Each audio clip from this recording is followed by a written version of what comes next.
Hi guys, good afternoon. आज आपला बेत आहे साधा सिंपल खिचडी भात. आज खूप कंटाळा आलेला आहे जेवण बनवण्यासाठी. सकाळी चपाती भाजी मुलांचा डब्बा होऊन गेला, त्याच्यानंतर रोज डाळ भात खाऊन मुलांना पण कंटाळा येतो. त्यासाठी आपण मटर वगैरे अशा भाज्या टाकून एक सिंपल असा खिचडी भात बनवूया.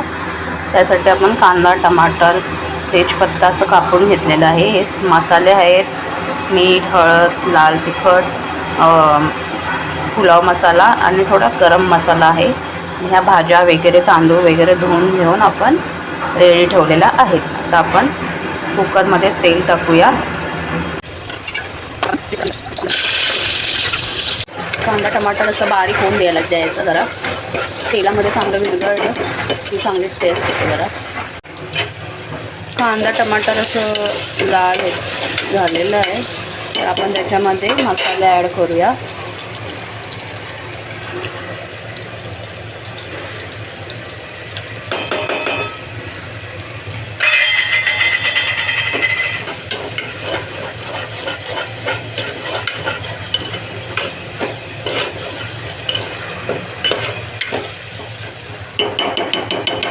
भाज्या तांदूळ वगैरे टाकून सगळं ॲड करून घेऊया. पाणी टाकून आपण वरून थोडी कोथिंबीर टाकली आहे. आता आपण 2 शिट्ट्या मारून घेऊया.